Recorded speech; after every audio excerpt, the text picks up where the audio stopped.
పడవ పడ్డది, పడకేసింది. మరి ఇవాళ ఎప్పుడు మనము ఎవరి దగ్గరకు ఒకరి దగ్గరికి వెళ్ళి మనం చేయి చాపి అడిగే పరిస్థితి ఉండే. మనకు చిన్న సీసీ రోడ్డు కావాలన్నా, మోరి కాలువలు కావాలన్నా, ఇందిరమ్మ ఇల్లు కావాలన్నా, పిల్లలకు బడి కావాలన్నా, ఏదన్నా తండాలో గుడి కట్టుకోవాలన్నా మనం ఎవరి దగ్గరకు ఒకరి దగ్గరకు పోయి పట్నం పోయి ఎవరినన్నా మనం చేయి చాపి అడుక్కునే పరిస్థితి ఉండే.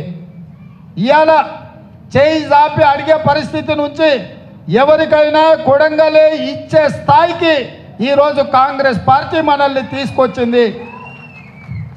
రాష్ట్రంలో ఉండే 119 నియోజకవర్గాలలో ఏ అభివృద్ధి జరగాలన్నా, ఎవరు ఎన్నికల్లో పోటీ చేయాలన్నా ఇవాళ ఈ కొడంగలే నిర్ణయం చేసే స్థాయికి ఈరోజు కొడంగల్ రానిచ్చింది అని అంటే మీ అందరి కష్టము, మీ అందరి కృషి, పెద్దవాళ్ళ ఆశీర్వాదంతో ఇవాళ మనం ఈ స్థాయికి ఎదిగినాం.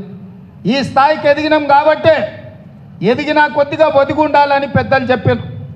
అందుకే ఎక్కడ కూడా మనం బేసిసాలకు పోలే, ఎక్కడ కూడా మనము కేసీఆర్ లాగా ఫామ్ హౌస్లో ఉండి ప్రజల్ని కలవకుండా, ప్రజల కష్టాలు తెలుసుకోకుండా 10 సంవత్సరాలు ఆయన ఎట్లయితే వ్యవహరించిండో మనం కల్లారా చూసినాం. ఇవాళ 4 నెలల మీరు ఆలోచన చేయండి, ఏ ఒక్క రోజన్నా నేను సెలవు తీసుకున్నానా? రోజుకు 18 గంటలు కష్టపడుతూ రాష్ట్రం నలుమూలల నుంచి ఎవరు వచ్చినా వాళ్ళందరినీ కలుస్తూ వాళ్ళందరి యొక్క సమస్యలు పరిష్కరించడానికి శాయశక్తుల ప్రయత్నం చేస్తున్నా. మీకు అందరికీ తెలుసు, అసెంబ్లీ ఎన్నికల్లో నామినేషన్కి వచ్చిపోయినా నేను. మళ్ళీ ఇక్కడ దిక్కు కూడా నేను మళ్ళీ చూడలే. మీరే గ్రామాలలో నాయకులై, కథానాయకులై ఇంటింటికి తిరిగే 33,000 మెజార్టీ తెచ్చి మీరే సర్టిఫికెట్ అక్కడికి పంపించారు. సర్టిఫికెట్ తీసుకోనిక కూడా నేను ఇక్కడికి రాలే. కానీ ఇవాళ ఎంపీ ఎలక్షన్లో ఇప్పటికే 5 సార్లు వచ్చిన మీ దగ్గరికి. ఎందుకు ఇవాళ 5 సార్లు ఇప్పటికే నేను వచ్చినంటే కొడంగల్ను చూసి కొడంగల్ అభివృద్ధి మీద కక్ష కట్టి ఓర్వలేక దొంగ దెబ్బతీయాలని ఇవాళ బీఆర్ఎస్ వాళ్ళు, బీజేపీ వాళ్ళు కలిసి నాటకం ఆడుతుండ్రు. దీన్ని కొడంగల్ కార్యకర్తలు, కొడంగల్ ప్రజలు తిప్పి కొట్టాలి.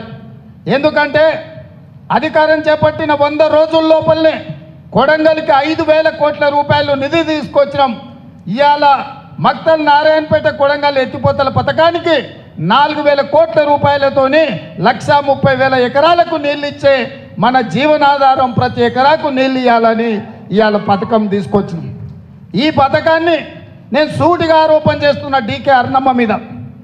ఆనాడు కిరణ్ కుమార్ రెడ్డి గారు ఇవ్వడానికి సిద్ధమైన అడ్డం పెట్టి మక్తల్ నారాయణపేట కొడంగల్ ఎత్తిపోతల పథకానికి అడ్డుపడ్డది ఆ రోజు డీకే అర్ణమ్మ.